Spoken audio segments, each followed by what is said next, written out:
Hello everyone, welcome back to my channel. I hope you all are doing well. So आज हम start करेंगे अपना you can win का second chapter which is success.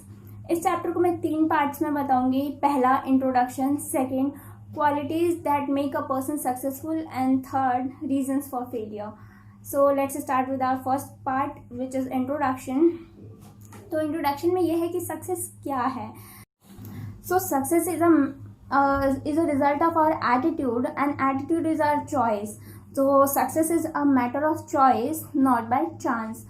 तो success होती क्या है, सक्सेस की डेफिनेशन क्या है? तो for success is like for some people it's wealth, to others it is good health, recognition, family, etcetera etcetera. So success is basically a subjective term. तो इन सबको समअप करके एक डेफिनेशन प्रॉपर ये है कि success is a progressive realization of a worthy goal. अब इसका मीनिंग क्या है? प्रोग्रेसिव मीन्स लाइक हम एक गोल अचीव करते हैं, फिर हम नेक्स्ट गोल की तरफ जाते हैं। It's a kind of a journey, not a destination. Realization means internal happiness. Success को आप बाहरी फोर्सेस के थ्रू फील नहीं कर सकते हैं, इंटरनल हैप्पीनेस मैटर करती है। And the third one is worthy is our value system कि किस डायरेक्शन में हम जा रहे हैं, लाइक पॉजिटिव और नेगेटिव। सो एक पॉजिटिव डायरेक्शन में होना उसका बहुत ज़रूरी है। तो इस चैप्टर में ये बताया कि क्रिटिक से मतलब आप मत डरिए और सक्सेस क्या है कि success and happiness go hand in hand. You know, success is getting what you want and happiness is wanting what you get. तो basically success is like our life is like a cafeteria जहाँ आपको जो चीज़ चाहिए उसके लिए आपको पे करना पड़ता है। And this is all the introduction part. So next move on to our next part which is qualities that make a person successful. तो इसके 10 पॉइंट्स है कि क्या क्या क्वालिटीज़ होनी चाहिए। फर्स्ट पॉइंट इज डिज़ायर जो होती है कि हमारी इच्छा करने की। लाइक अगर कोई इंसान डूब रहा है तो उसे सबसे ज़्यादा डूबते वक्त किस चीज़ की ज़रूरत होती है? एयर। तो उसी तरह हमारी लाइफ में अगर हमें सक्सेस पानी है तो हमारी डिज़ायर, जिस तरह डूबते हुए इंसान को हवा की ज़रूरत होती है, उसी तरह हमारी डिज़ायर होनी चाहिए। Second is commitment. किसी भी चीज़ को कमिटमेंट के लिए मतलब कमिटेड होने चाहिए आप। आप जीतने के लिए करो, ना कि हारने के लिए। And third is responsibility. Take responsibility of your actions. Okay, और responsibilities like and taking risk kind of thing. And risk is not blindly कुछ भी आप ब्लाइंडली कोई भी रिस्क नहीं ले सकते। Take calculated risk. And third is fourth one is hard work. You know, hard work is like आपको काम करना है। लाइक अगर कोई बत्तख है वो पानी में नीचे पैडलिंग करता रहता है तब जाके वो ऊपर इतने स्मूथली तैर पाता है। तो आपको हार्ड वर्क कंसिस्टेंटली करते रहना चाहिए। लाइक कोई म्यूजिशियन है वो बहुत सालों के प्रैक्टिस के बाद इतनी स्मूथली कोई चीज़ प्ले कर पाता है। तो hard work is very very important. Character, fifth one is character.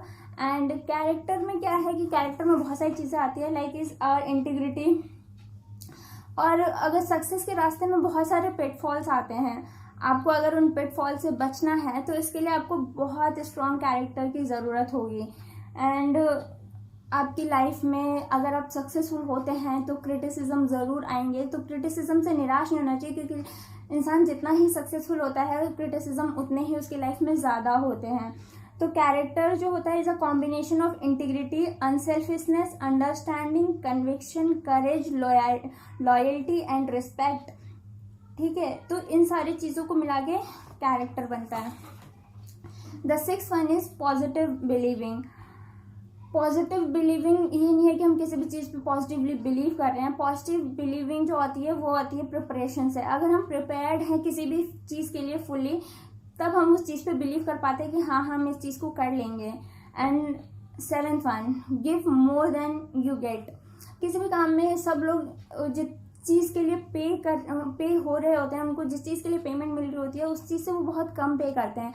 आप जितना मिल रहा है, आप जिस चीज़ के लिए पे किए जा रहे हो उससे ज़्यादा दो, तो ऑटोमेटिकली आप कंपटीशन को सुपरसीड कर देते हो। लाइक कंपटीशन, आप खुद एक कंपटीशन बन जाते हो।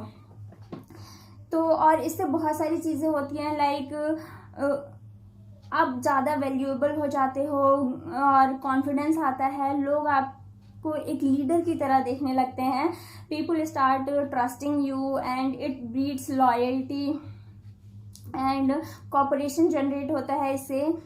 तो हमेशा आपको जितना पे मिलता है उससे ज़्यादा आपको देने की ज़रूरत होती है। The 8th one is power of persistence, means commitment and determination. Like persistent तभी होगा जब आप कमिटेड होगे और डिटरमाइन होगे कि हाँ मुझे ये चीज़ करनी है।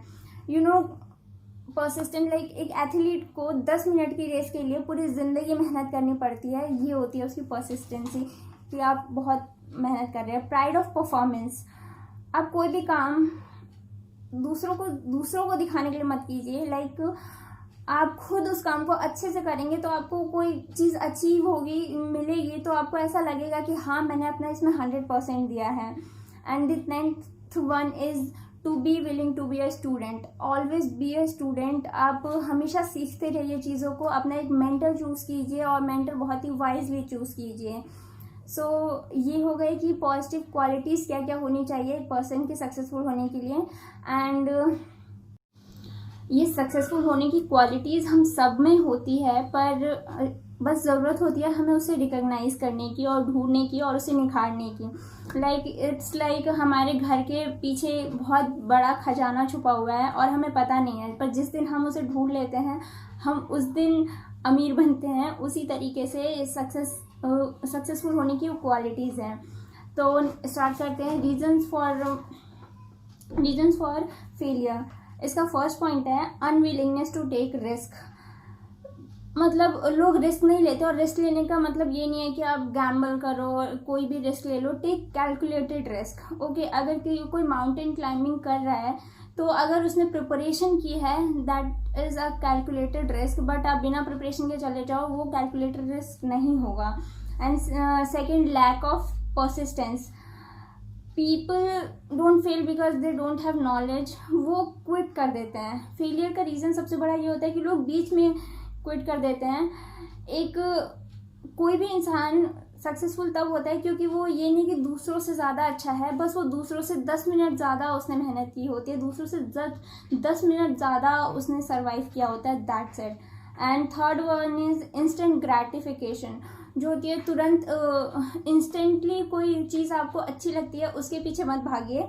Instant gratification like think for the long term. And the fourth one is lack of priorities. बहुत सारे गोल्स होते हैं but prioritise your things. Okay, fifth one is looking for shortcuts. इसमें एक स्टोरी दी हुई है कि एक राजा होता है, वो बोलता है कि एक विजडम की बुक लिखो जो मैं अपने मतलब लोगों को ट्रांसफ़र कर सकूं, मतलब अपनी आने वाली पीढ़ियों को। तो बहुत सारे लोग फिर मतलब लिख के लाते हैं, बहुत बड़ी बड़ी चीज़ें वॉल्यूम्स में होती हैं, तो कहता है नहीं इसको छोटा करके लाओ। फिर उसे और छोटा किया जाता है, छोटा करते करते वो हर बार वो राजा यही बोलता है कि इसे छोटा करके लाओ। फिर अल्टीमेटली वो कहते हैं कि एक लाइन में अगर तुम्हें समराइज़ करना होगा तो क्या करोगे, तो फिर एक इंसान उसे समराइज़ करता है कि there is no free lunches. Okay, and the next story is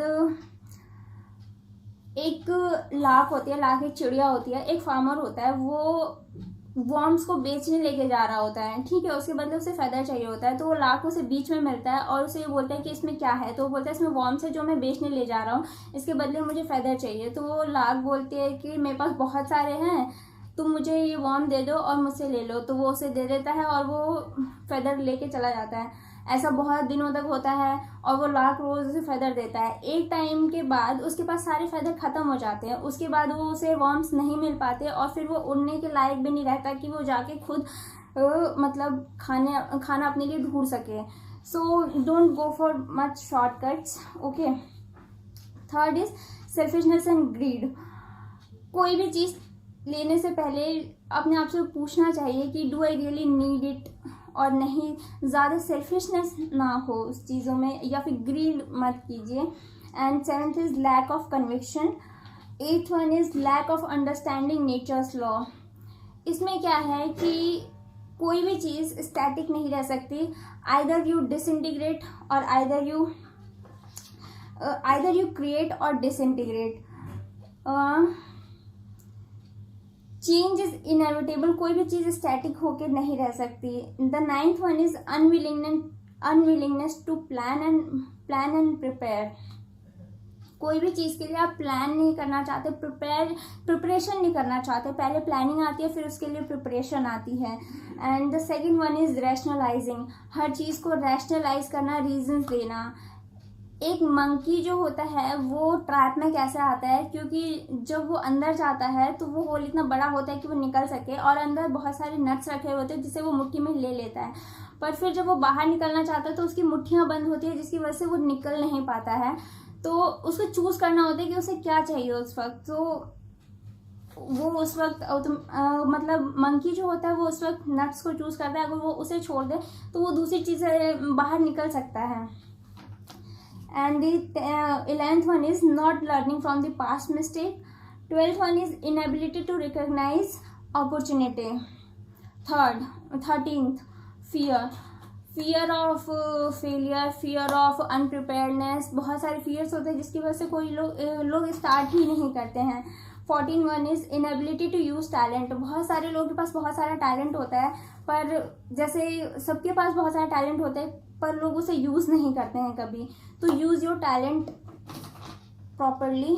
15 is lack of discipline, consistency life में बहुत ज़रूरी होती है और कंसिस्टेंसी आती है डिसिप्लिन से, तो डिसिप्लिन लाइफ में होना बहुत ज़रूरी है। 16 one is poor self esteem. 17 lack of knowledge. 18 fatalistic attitude, fatalistic attitude वाले वो लोग होते हैं जो कि हाँ हमारी किस्मत में ही नहीं था, जो किस्मत पे बहुत ज़्यादा, डेस्टिनी पे बिलीव करते हैं। 19 lack of purpose. Lack of purpose, अगर आपके पास पर्पस नहीं होगा तो डायरेक्शन नहीं होगी, और मतलब डायरेक्शन नहीं होगी तो कोई अपॉर्चुनिटी आपको नज़र नहीं आएगी। And the last one is lack of courage. So this is the reasons why people fail. I hope you like my video, and if you did तो प्लीज़ शेयर कीजिए अपने फ्रेंड्स एंड फैमिली के साथ। Thank you.